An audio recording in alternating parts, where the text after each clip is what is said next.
Namo Shakyamuni Buddha. I invite the Venerables and all Buddhist followers to be seated. Today we will study the Satipatthana Sutta, or Discourse on the Foundations of Mindfulness. In the Nikayas and the Agamas it is called Satipatthana. But usually, because there are 4 objects for us to observe, we often refer to it as the 4 foundations of mindfulness. The 4 foundations of mindfulness seem to be the core practice in many Buddhist countries. In Vietnam, for example, the Theravada monks frequently specialize in the practice of the 4 foundations of mindfulness. And Theravada countries like Thailand, Myanmar, or Sri Lanka also specialize in the 4 foundations of mindfulness. This is because the Agamas introduce it as a path leading to supreme wisdom and liberation. In the Agamas, the phrase "there is a path" sounds quite objective, as if there are many paths and this is just one of them. It suggests many other paths run parallel to it. In the Nikayas, however, the Buddha states that this is the unique path, that there is only this single path and no other. When we compare the Nikayas and the Agamas, we find this difference. The Agamas contain similar sutras, but they come from the Sanskrit word agama. In the northern tradition, we call it aham, contains these same sutras. The Theravada tradition, on the other hand, uses the Pali language and refers to them as Nikayas. Both collections contain similar sutras, but there are many sutras in the Agamas that are not in the Nikayas, and vice versa. However, this particular Satipatthana Sutta is found in both collections, and the content is quite similar, differing by only a few words. The Agama version of this sutra is very objective. It says there is a path to liberation. This sounds gentle. But in the Nikaya version, the Satipatthana Sutta says this is the unique path. There is no other. This detail makes me a little suspicious, because to my knowledge, the entire doctrine in the Nikayas is consistent. The sutras interlock with one another and cannot be separated.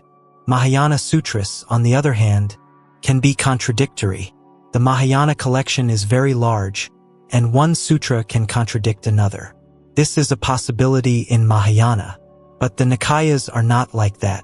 Only this one small point in this sutra makes me suspicious. I fear that the Theravada monks, because they place such high importance on the 4 foundations of mindfulness, may have altered it slightly. It's possible that over the 5 councils, changes, additions, or distortions were made. The statement that this is the unique path to supreme wisdom and liberation makes me feel it's no longer objective. When we discuss the 4 Noble Truths, suffering, its cause, its cessation, and the path, you have studied this, right? In your basic Buddhist lessons, you have. I also plan to teach the 4 Noble Truths as it is essential for our studies. But I thought it would be better for the Venerables to research it yourselves, as we are short on time. So my intention is to finish this Satipatthana Sutta from the Majjhima Nikaya, then we'll move on to a few sutras from the Daya Nikaya, then the Samyutta, the Anguttara, the Khaddaka, and then we'll conclude our study of the Nikayas and move on to another subject. I won't teach the entire collection. We'll only cover the Satipatthana Sutta, and we won't even finish it today. We'll need one more session. In the 4 Noble Truths, the path of practice is the Eightfold Path, isn't it? The path. In the Magandiya Sutta, also from the Nikayas, the Buddha says the Eightfold Path is the one and only way to peace and immortality.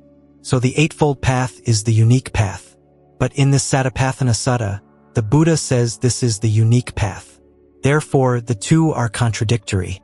Another point is that all of our practice can never be separate from the Eightfold Path.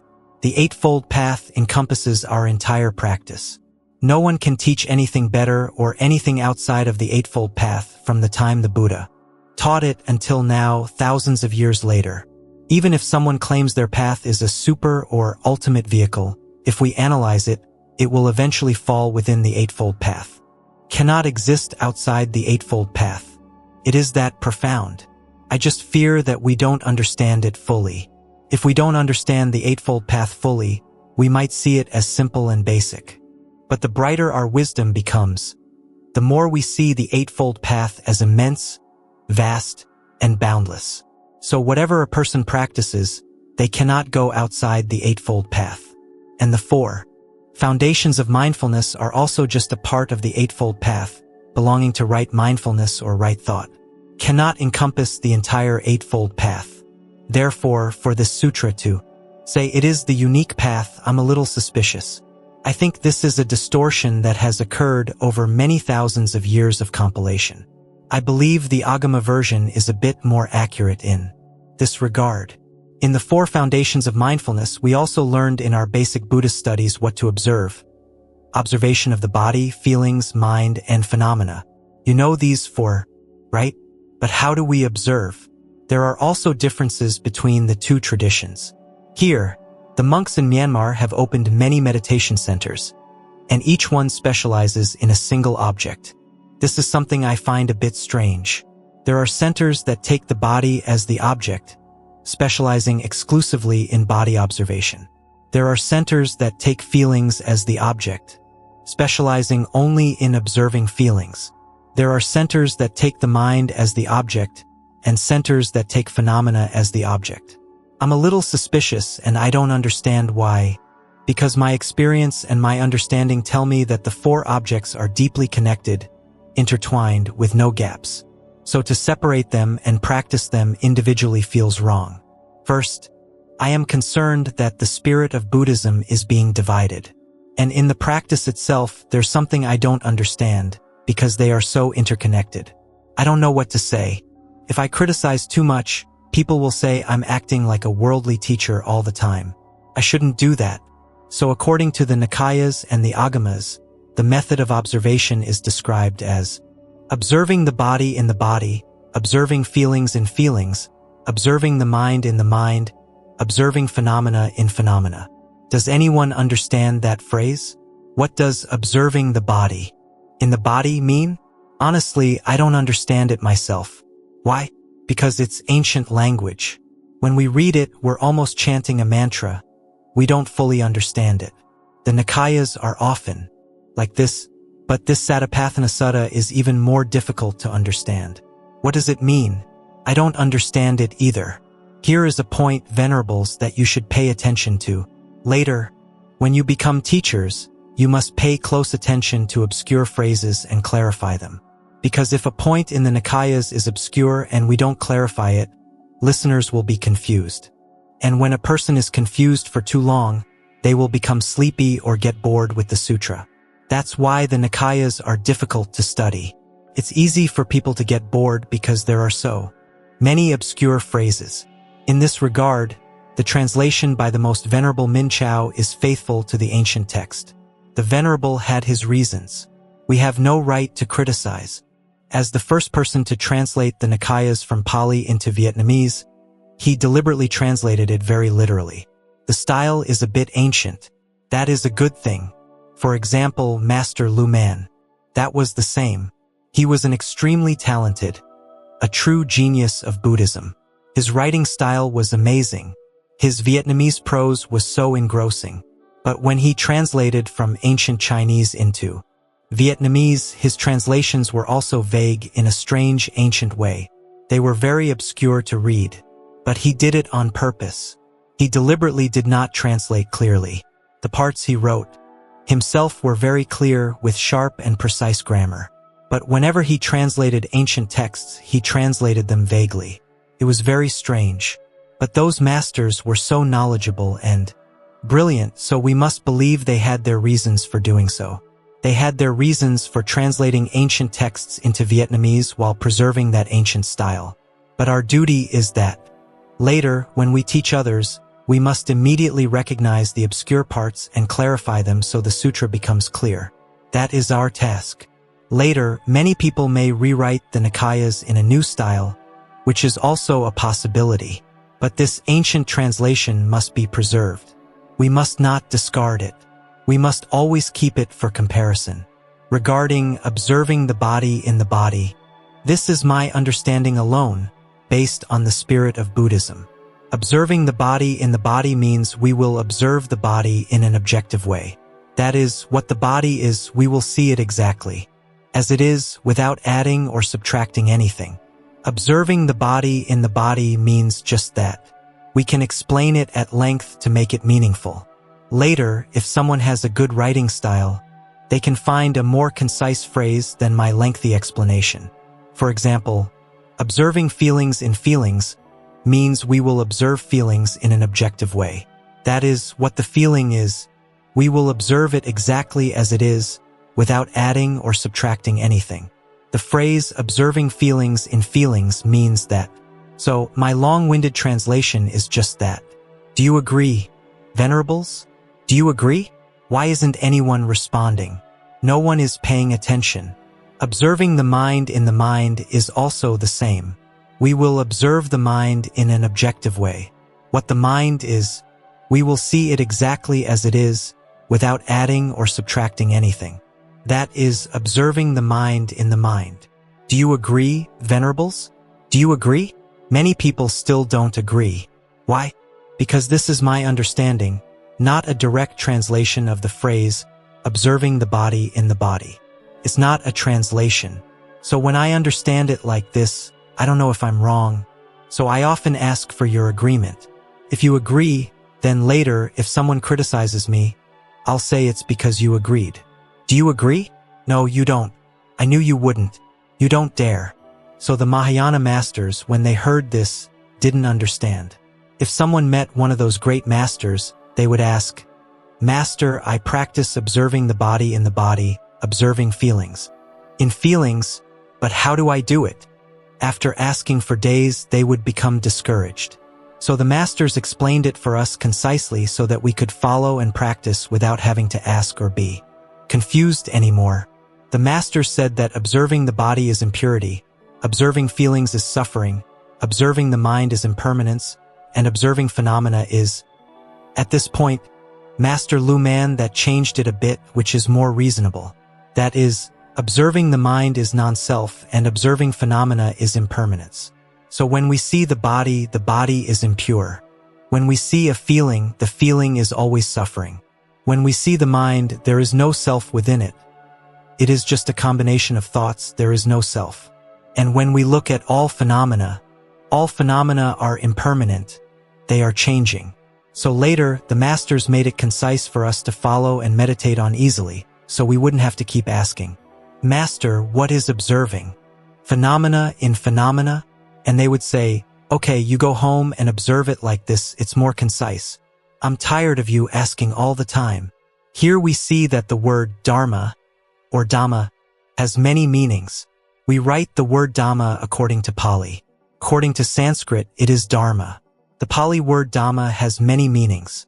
One is the teaching, as in the Buddha, the Dharma, and the Sangha, this Dhamma is the Buddha's teaching. The second meaning is all phenomena, the external environment. It has these two meanings. So in this Satipatthana Sutta, Dharma is used with both meanings. This makes us a little confused. In the section on the observation of phenomena, sometimes we observe it as a teaching, and sometimes we observe it as the external environment. When I was researching this Satipatthana Sutta, I was confused by this for a long time. I didn't understand the primary meaning. In our actual practice, we often see Dhamma as the external environment, but in the sutra, this Dhamma also means the teachings to contemplate and observe. It's very strange.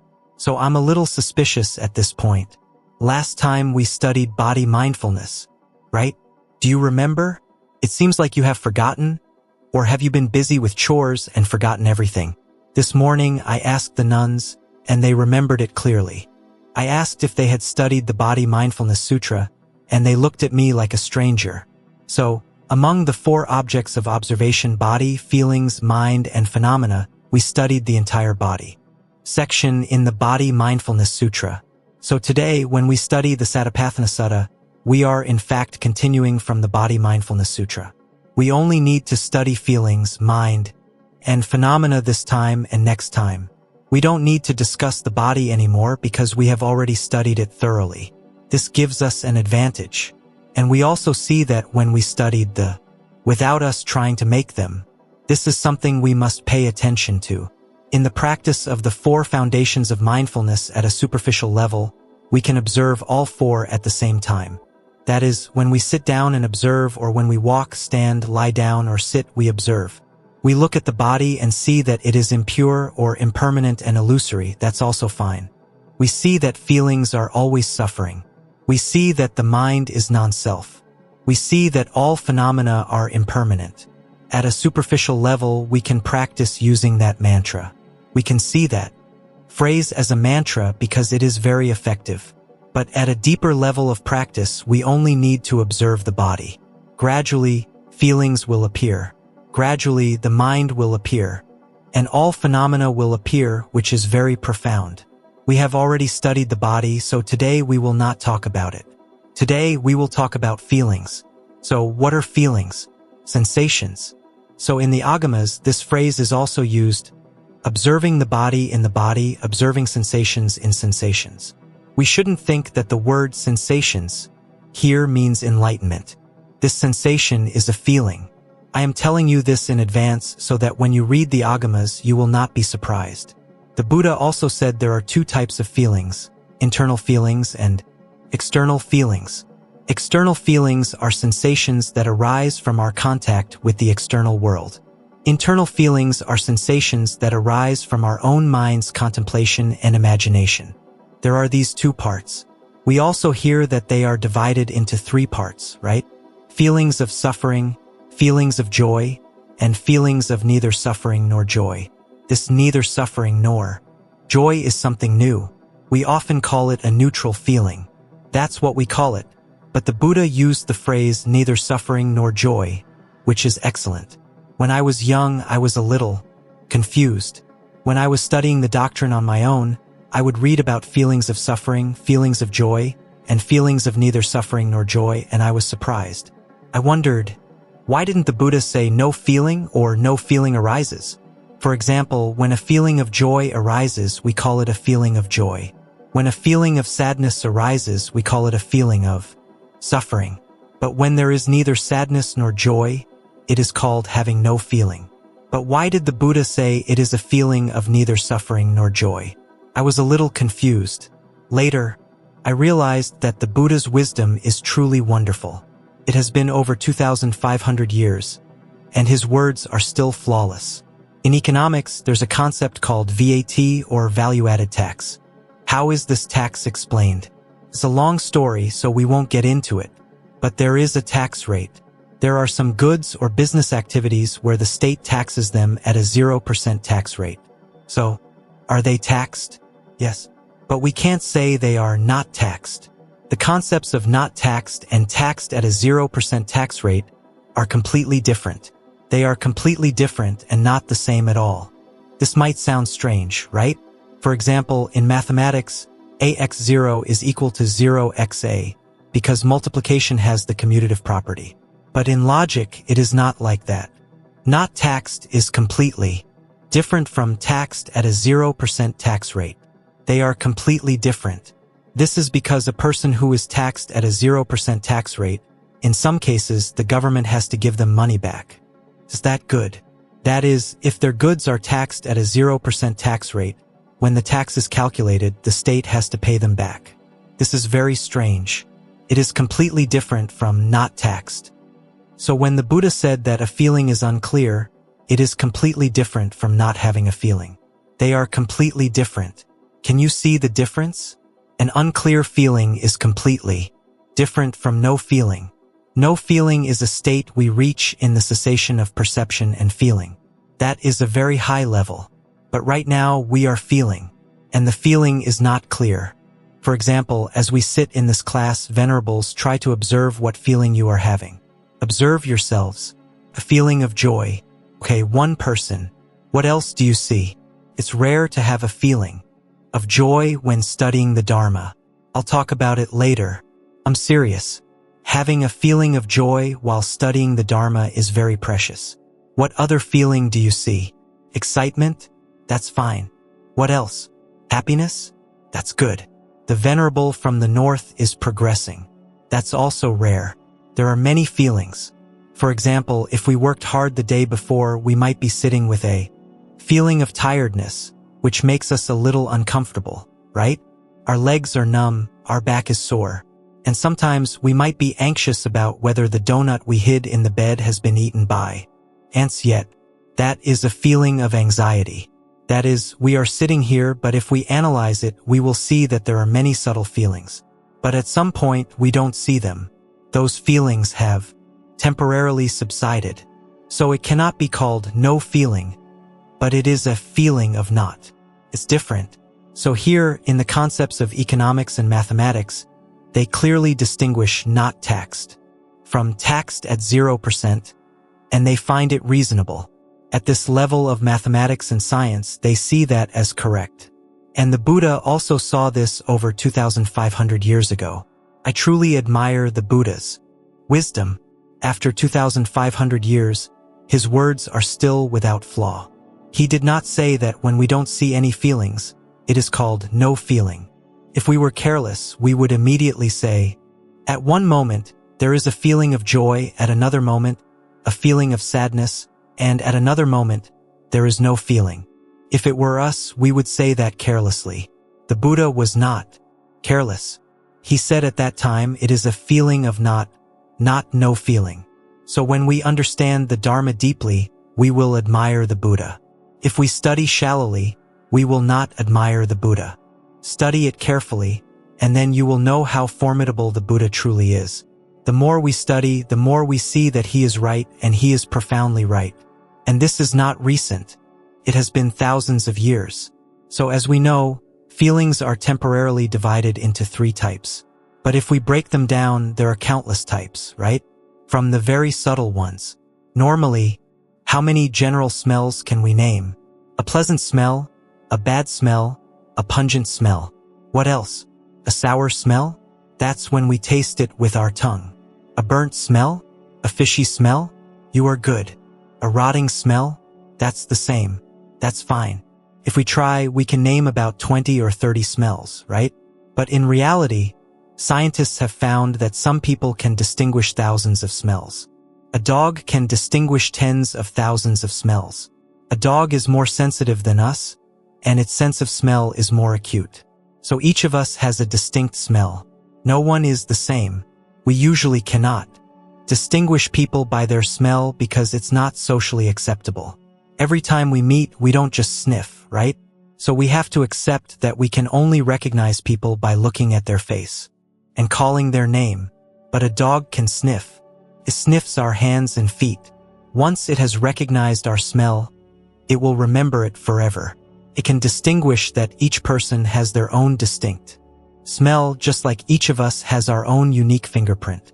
Our smell is also unique. No one is the same. Our eyes are also like that.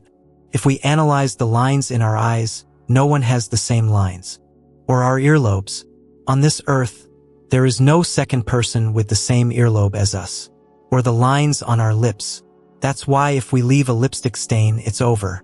We can't confuse it with anyone else.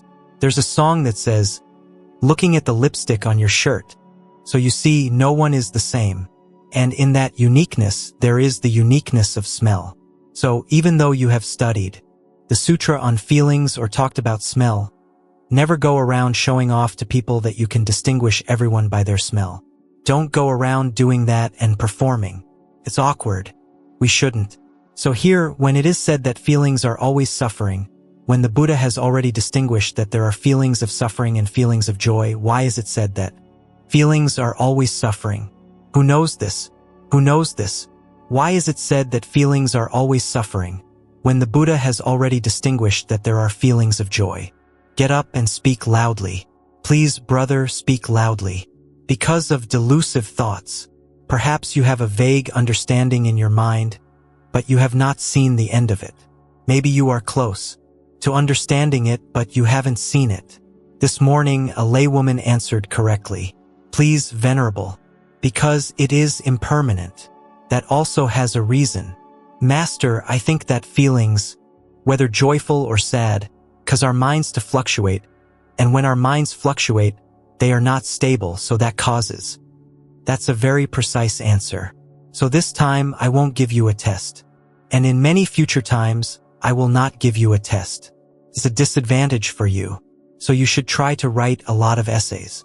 Later, you will be able to teach. Write a lot, and later you will be able to teach. But given the circumstances, we have to accept it. That's exactly right. Even if the feeling is a joyful one, it is still restless. And this restlessness is what is suffering. So the concept of suffering in Buddhism is very high. It is not simple. This concept is very subtle and profound. So we see that as long as the mind fluctuates and is restless, it is suffering. This is the meaning of suffering in Buddhism. It is even more profound than that, but for now we will see it like this. We often understand suffering in our daily lives as very simple. For example, at some point we are uneducated, we cannot find a job, we are unemployed, our crops fail, we fall in love with someone and they don't love us back, and we are heartbroken. Then we come to the temple and we see that life is like that. It is suffering. That understanding of suffering is simple. That life is a failure. That understanding of suffering is simple. So we must see suffering from a Buddhist perspective. As soon as the mind fluctuates, it is suffering. As soon as our mind has a slight fluctuation, it is suffering. And depending on our level of meditation, we will see what a fluctuation is. For example, if we are a little pure, our mind is restless, thinking about this and that is called suffering. But when our mind is deeply calm, even a light flicker like a speck of dust is suffering. We see that as wrong, that is a bond. So feeling is a bond. What we call a bond, if the bond is too deep and heavy, we also call it an addiction. For example, the feeling of suffering, we easily understand that it is suffering. But the feeling of joy is also called suffering because it binds us. Our lives, our desires are bound by forever. We are addicted. For example, a person who is addicted to cigarettes feels pleasant when they smoke. So what do? They want to smoke forever. And a person who is addicted to gambling, and the most severe addiction is drugs. It's the most terrifying. It makes us unable to live without it. We are dependent on it. It is a very clear bond. The bond of a drug addict is very clear. But then there are more subtle things, little by little. So even a small joy, we like to hear a certain word, that is also a bond. Here we see this. Being able to see feelings is a step forward. In wisdom, usually we can easily see thoughts more than feelings. At the beginning of our practice, when we meditate, we must be aware of the whole body. That is the first step. In being aware of the whole body, we adjust our posture to be correct. So this sutra is a practical sutra. We should pay attention to this. And then, when the posture is correct and we are skilled, we will know that this body is impermanent. This is the second stage. When the body is impermanent, it becomes pure. Then we will see two things, thoughts and the breath. When we see thoughts and the breath, then we will see feelings. So being able to see feelings is a step forward in wisdom. And we should pay attention to this. When it is said that feelings are always a bond and suffering, even if it is a feeling of joy, this sentence has great meaning for those of us who practice Buddhism. It has a very profound meaning. Because if we don't understand this clearly, we have not yet understood Buddhism completely. We don't have enough conviction to go all the way on the path of Buddhism. We will be deceived. So I repeat this again and again. Venerables, please pay attention. This is a very important point in your practice. So we study the Satipatthana Sutta not just to understand it, but to practice it. In it, the most important thing is that a feeling of joy is still a bond, a restlessness, a suffering. You must deeply internalize this. Understand it very clearly. You must practice and internalize it. When you understand it like this, you will have the conviction to truly go for liberation. Later, when you are older and you teach your disciples, you must also hold on to this point to transmit the conviction. This is the crucial point, the core, a very important link in the understanding that leads to the path of liberation, so that we can be determined to practice. Because if we don't understand clearly that a feeling of joy is still a bond, and suffering, we will be deceived in this life. Many fun things will appear. We can avoid suffering here and try to find joy somewhere else. But we don't know that those fun things are also bait. Also a bond, the deception of the cycle of birth and death. So here, we must be sure that a feeling of joy is still a bond and suffering, and then we will be called people who have a firm stance on the path of practice. So I am talking about this in great detail so that you can understand it first. It is the first right view in the 4 foundations of mindfulness. It is that important. You must understand it very, very clearly. You must internalize this. Contemplate on this back and forth. I remember one time I met a lay brother. This brother was an intellectual. He had started researching Buddhism. I was sitting and talking with him when I said that he must understand that this life is suffering. I looked at his face and saw that he did not understand. He still thought that there were many joyful things in this life. I added another sentence to create a long-lasting question for him. I knew he didn't understand, so I added another sentence to create a long-lasting question for him. I said, "The day you hold a stack of money in your hand and you still see that it is suffering, you will understand Buddhism."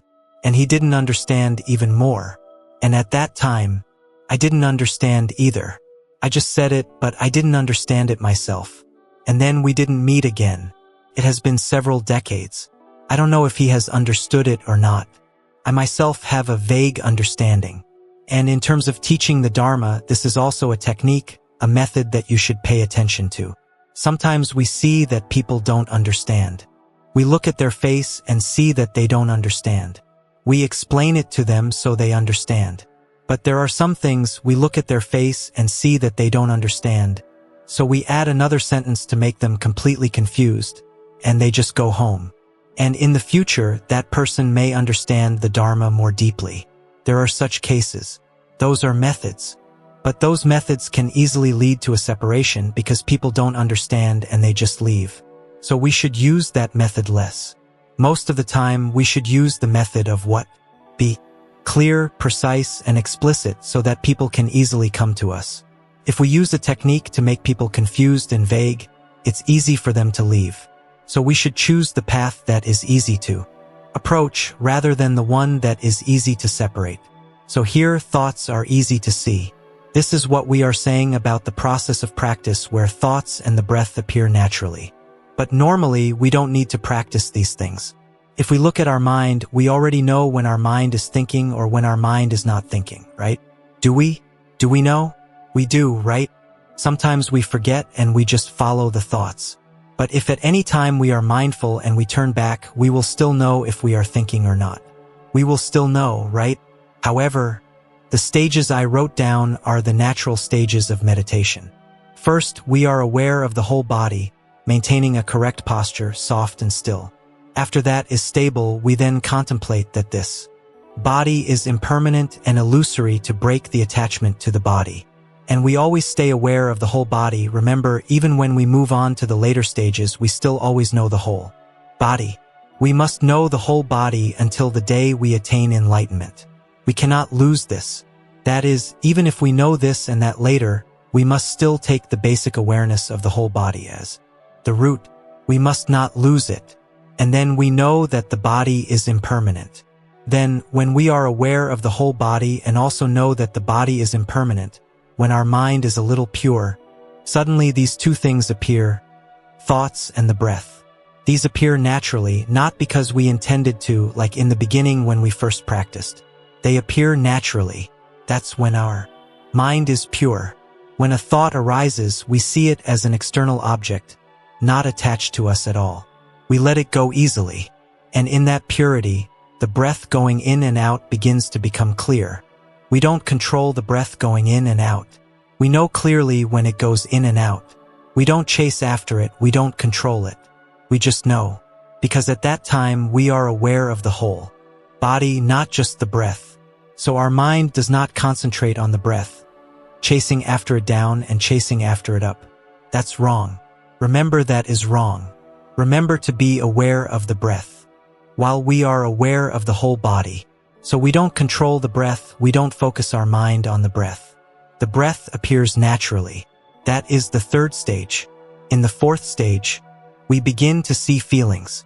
To see feelings during meditation is a very high level. Now, let's talk a little bit about seeing feelings in our daily lives. In our daily lives, we have to encounter and face many feelings that are difficult to see. Usually, it is difficult to see them. We can usually see thoughts more easily than feelings. At the beginning of our practice, when we meditate, we must be aware of the whole body. That is the first step.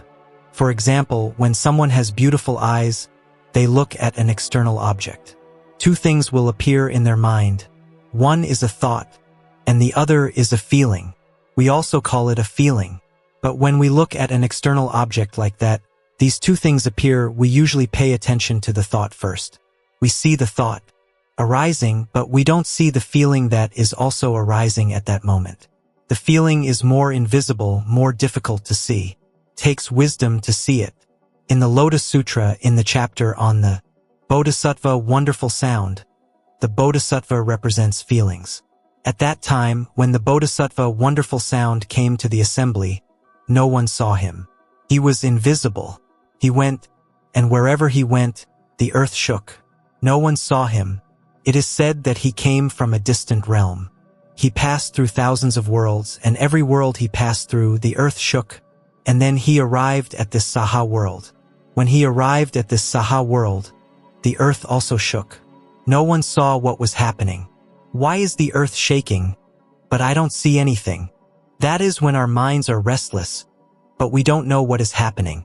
The Lotus Sutra is a symbol. Feelings make us restless, but we usually don't see them. That's why the Lotus Sutra is so profound. It's very interesting to listen to. I will explain the whole sutra if you are free to listen.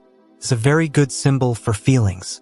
At that time, the Bodhisattva Manjusri knew that the assembly could not see him, and only the Bodhisattva Manjusri knew.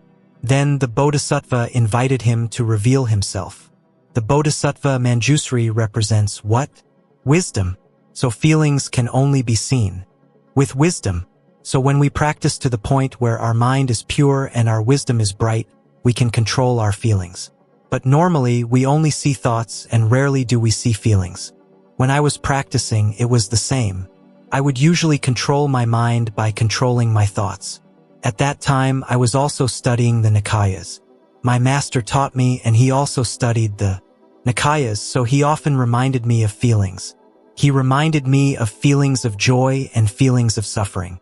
When I heard him, I began to practice. From then on, I switched to controlling feelings. And I found that feelings are truly deep and difficult to see. And a person who can see feelings truly has increased their spiritual power a little. When we hear the squeaking sound, there is also a feeling in it. We usually don't pay attention to it, right? For example, when we hear the squeaking sound, we may have a thought. It's too noisy, it's difficult to study, it's noisy. We think that, but we don't know that alongside the thought, there is a feeling of discomfort, right? So from now on, since you have studied the Satipatthana Sutta, don't pay attention to thoughts, but try to pay attention to feelings. We do this so that our spiritual power can increase a little. Because knowing thoughts is still a shallow level. Being able to control feelings is a high level. So for example, among us in our daily lives, a person who can control their feelings will be seen as different from the people around them. For example, now we are building a temple. At some point, our brother is mixing cement with too much enthusiasm, and he scoops some into us to mix too. In that pain, a feeling of discomfort and anger appears.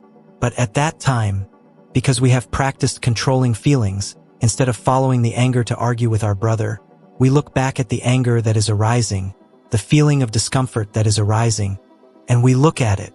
Can it still act? It will subside. So at that time, we see whether a person has spiritual power or not by their ability to control feelings.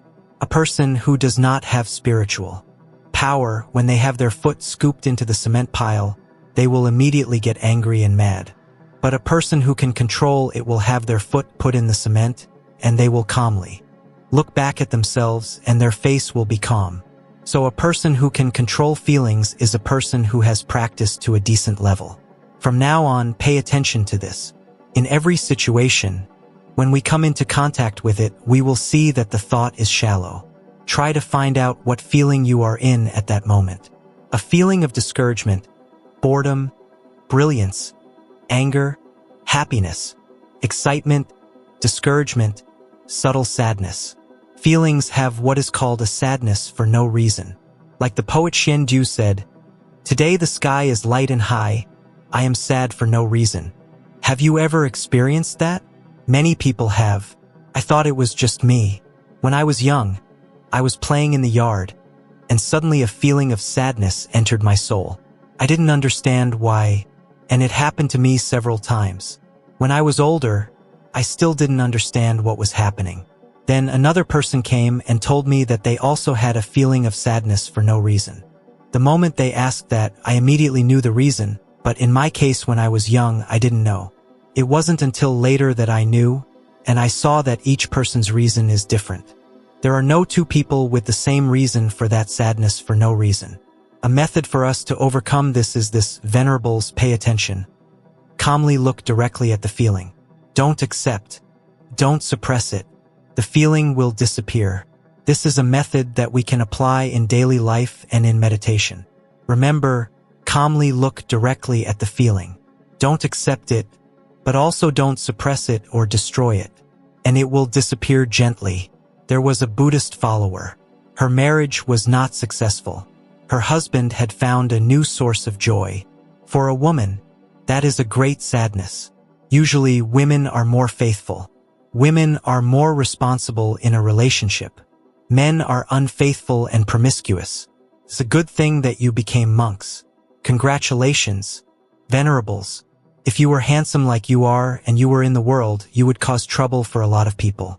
In that situation, the Buddhist follower was very sad. So in this case, the Buddhist follower was very sad. But perhaps because of her good karma from practice, I don't know, she went up to prostrate before the Buddha. She sat down and she started looking directly at her sadness.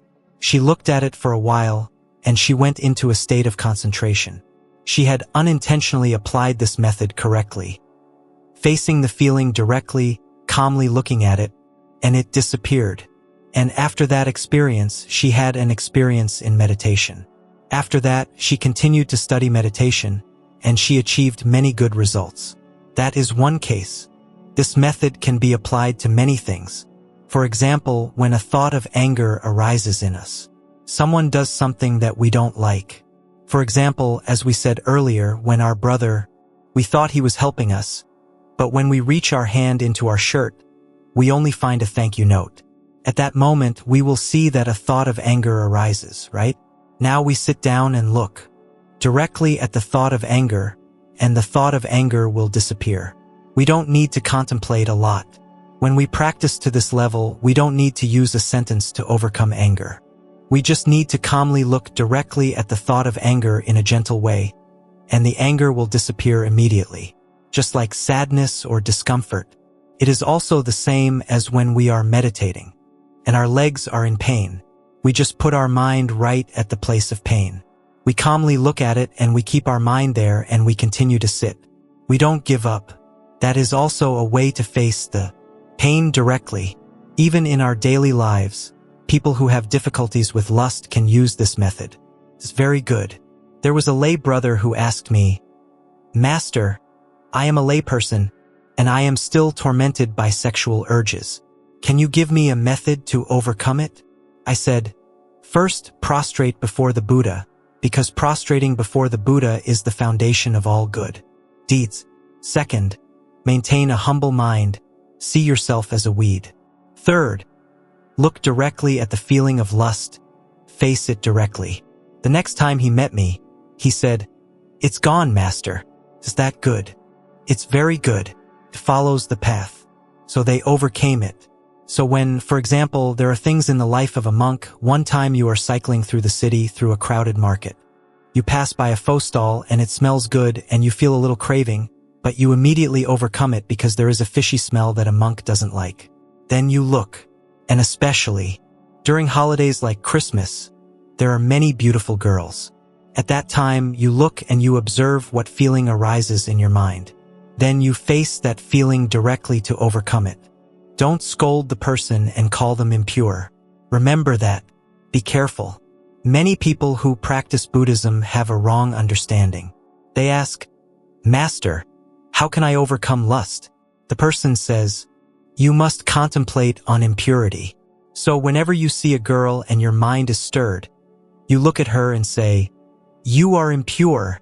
You are impure." Sooner or later, you will run away with her.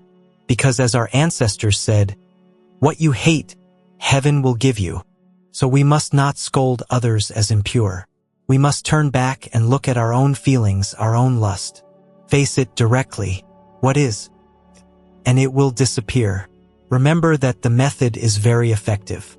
However, we also have another thing. In meditation, there is joy and pleasure. When the mind is pure, a feeling of joy appears. Have you had that experience, venerables? Have you? This morning, when I asked the nuns, they answered that they had it quite a lot. Maybe you are being humble and discreet, I don't know. Or maybe you are being lazy. However, when the mind is pure, everyone has a feeling of joy and pleasure that arises. This feeling also has an advantage. It makes us enjoy meditating. We feel so joyful sitting, so we will secretly and stealthily look for a place to meditate. It makes us diligent because of the feeling of pleasure in meditation. We just need to be careful not to be attached to it. Don't be attached to that feeling. It will give rise to what? When we enjoy joy, it gives rise to what? Selfishness and arrogance. In the case of meditation, it gives rise to arrogance, so we must be careful. And we should pay attention to this case. What feeling do we usually have when we meditate? For example, we have not yet entered concentration, so we don't have one, right? For the most part, there is no clear feeling. Only when we sit in too much pain do we feel uncomfortable. But when we are sitting normally and there is nothing, there is no feeling at all. But at that time, no one is scolding us, and no one is giving us money, and we are not sitting there imagining the past or the future. So both external and internal feelings are absent. But if our mind becomes a little more deeply pure, we will see that things are not simple. Things are not simple. We will see that our entire body, every cell of our being, has a hidden desire for pleasure. It is already there, but we don't see it. For example, our skin has a layer of skin, and under the skin there are blood vessels and a layer of fat. The muscle is in a deeper layer. So usually, close to the skin, there are nerve cells, sensory nerve cells. So when a needle is pricked in, ask the nurses, they will know. It only hurts in the layer of skin. When it goes through the layer of skin, the pain is gone, right? Do you agree? When we get acupuncture or an injection, it only hurts when we go through the skin and it hits the nerve.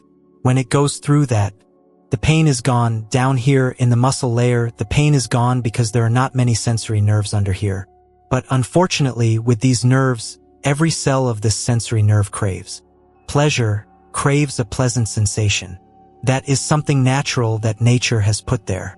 So we are sitting here normally, and we feel calm, pure, and clean.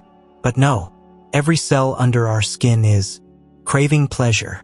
Everyone is like this. It is very natural. We have to understand this. When we look at people, for example, when we see a person who loves pleasure and likes pleasant sensations, we must be sympathetic because that is the natural instinct for pleasure in human beings. However, we also know that when a person only likes to enjoy, their soul is slowly declining and they can even go deep into sin. They can go deep into sin, and many times it can destroy the person's character completely. If a person only likes to seek pleasure and pleasant sensations, one day their whole life will be ruined. So the human struggle is a struggle between these two things.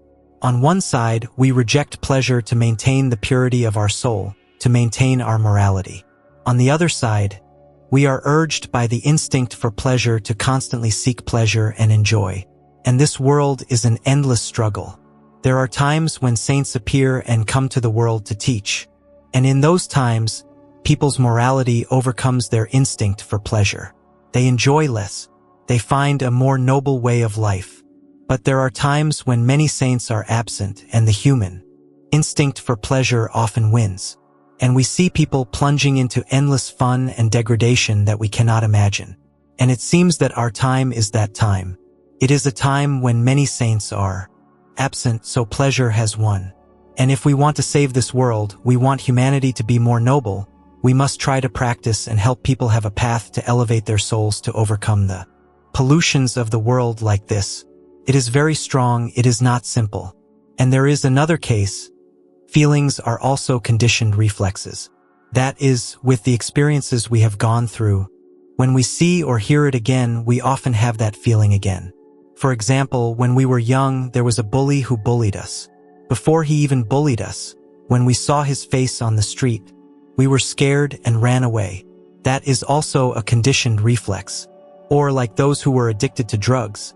I heard them say this: I have quit and I am not having withdrawals anymore. But when I walk by and I see someone sitting and smoking opium, my whole body trembles. I crave it, and I just want to run over and buy a piece and smoke it. But for us, we have never used drugs. We look at the heroin powder or a person smoking something. Our minds are not stirred, right? We are indifferent. But a person who has experienced that feeling will be stirred when they see it. They will crave it immediately. The same goes for a person who has experienced a life of marriage and sex. They are also affected by it. For example, when we have not experienced it, we will not know. For example, we hear a funny story that on the streets of America, people crash their cars because a girl wearing revealing clothes is walking on the street, and the driver looks at her and then crashes into the car in front. They get sued and all kinds of things. Sometimes we are surprised. Why would they be so careless? But no, we must understand that when they have gone through that experience, they are affected by it just like a conditioned reflex. They see it, and their mind is stirred again. It's also like when we have eaten sour green mangoes. The next time someone holds a green mango up, we swallow. It's called not even touching our mouth yet. But when we see it, we are reminded of the feeling we had the last time. So feelings have what is called a conditioned reflex. In the 12 nidanas, we also remember that feeling gives rise to what? Craving. This craving is desire, liking, disliking. And craving is in the aggregates of mental formations. It is very strong. So most people are easily enticed to chase after fun, drinking, and debauchery. Normally, if no one entices us, we can be pure. But if someone comes and entices us, if we don't have enough merit from the past, we will immediately follow. And it is said that out of 10 people, 8 will fall when they are enticed. That is why this world is full of evil. Evil spreads very easily. It spreads very easily. For example, in our classes, I'm talking about regular schools. A teacher teaches his students with all his heart, but the students are still disobedient and continue to be bad, dropping out of school. The teacher doesn't know the reason. The reason is simple. There is a boy in the class who passes around pictures of naked women under the table. He passes them to this person and that person to look at, and the teacher doesn't know. Just like that, the pure soul of childhood is ruined, and the children, because they are stirred by this strange curiosity, they no longer think about studying because there is something bad in there, and the good is being pushed out. The teacher doesn't understand. I teach with all my heart. I teach well, I take good care of them, but the students still don't progress. He doesn't know that he is being affected by a virus. They are passing around dirty pictures and stories under the table. They look at them and giggle, and the teacher thinks they are laughing because his lecture is good. He doesn't know that they are looking at dirty things and laughing. Is that dangerous? So it spreads from one school to another. In the Sangha, it is also the same. This is something very scary. This is a very dangerous situation that is alarming, but no one dares to talk about it. I am saying this hoping that the monks and nuns who hear what I say will be vigilant and get out. There are people who come to the temple to practice, but their hearts are not sincere. They come to the temple for some reason, and because they don't have a noble purpose for practicing, they gradually return to the ways of worldly people, and in the temple they secretly do worldly things that are sad. So the monks next to them, the brothers next to them, who are pure in their practice, are enticed and they fall immediately. As I said, out of 10 people who are enticed, 8 will fall. It spreads from one person to another, from one monk to another, little by little, until everyone is affected. But from the outside, it looks beautiful, but when we look deep inside, we are surprised. Why has everything been ruined? Because there are bad people who have enticed them. The enticement is very scary, and to escape from it, we must have a very firm conviction. I am telling you, we must have a very firm purpose. We must prostrate before the Buddha a lot. We must practice diligently. We must have a conviction. Then when people entice us, we will not fall. Otherwise, they will entice us to go gambling. So there are many tragedies in the temple, and I don't know why. Later, I found out it was because of enticement, and it spreads. It spreads. So this situation must be purified one day, or else the Sangha will slowly rot from the inside, and we won't know why. We won't know why. So I hope that you will be able to maintain your conviction, to practice, and I hope that the Buddhist followers will be wise and support the right people so that later, the Sangha can be purified and Buddhism can be strong. Because there is a very dangerous situation inside. It is not because of something external. We must have merit from our past to have the strength to refuse the polluted feelings. If we don't have merit, no one can refuse. We cannot overcome pleasure with willpower alone. Willpower is not enough to help a person overcome pleasure. It must be merit. When we have merit, then willpower will naturally appear in a very natural and very strong way, helping us overcome pollution so that we can progress in our practice. So no matter what, we must still prostrate before the Buddha. We must still live a life of altruism, doing good for others. Always maintain a humble mind. With these three fundamentals, we will gradually have a firm foundation of merit. When we have a firm foundation of merit, then the enticements and temptations from the outside will come, and we will have enough strength to overcome them. Today, we studied the practice of feelings in the 4 foundations of mindfulness. Next time, we will talk about the practice of mind and the practice of dharmas. I will try to finish the practice of mind and the practice of dharmas in one lecture so that we don't drag it on. Dear Venerables, remember this. Feelings are invisible, they are subtle, and they influence us very strongly. So we must be very vigilant, mindful, and we must purify our minds to see them and to control them in every second of our lives. Thoughts are not as important. Be careful with the invisible feelings inside. And when we meditate, it is also the same. We must see feelings and we must maintain pure mind. We must maintain our moral conduct in daily life and our concentration in meditation. These two support each other. And that is a milestone of the 4 foundations of mindfulness. Does anyone have any questions? Namo Buddha. Master, may I ask you a question about the issue of repentance? I was also confused about this one time, when I have done something wrong to a brother, and when I understand it, I come to him and repent, and after that, I feel that my mind is not burdened anymore. My mind becomes pure. But let's say that I don't repent of that wrong in this life, and I go to another life. And in that other life, I practice and I look back and I see that in the past lives, I have done wrong. So what do I do to repent of that so that I can be free from the wrong? I am confused about this. This is not easy because we don't know who we have done wrong to. We don't know. Unless we know, then we are already a bodhisattva, we have supernatural powers, right? Is that difficult? A bodhisattva, for example, they have supernatural powers, and when they meet an old enemy, they know that this person will cause trouble for them. So they try to appease them first to make the burden lighter, like trying to redeem themselves and take care of them first. But still, the enmity will arise as usual. They will still seek revenge and harm them in this and that way. They cannot avoid it because when it has been left for too long, the interest has accumulated too much, and they cannot bear the great karmic retribution. But if in that life, we find a way to make it up to them immediately, it will not be that bad. But you see, there are many types. There are many types, it's not a one-way street. For example, when we harm someone, it's not necessarily our fault. Sometimes the other person is at fault, but they still hold a grudge. I will give you an example. In a past life, I was a high-ranking official, and there was a lower-ranking official who did something wrong. So I had to punish him according to my responsibility. I had to punish him, and sometimes the crime was so severe that I had to order him to be executed.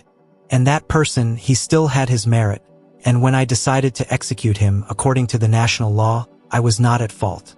This action was for the benefit of the people and the country. But the other person still held a grudge.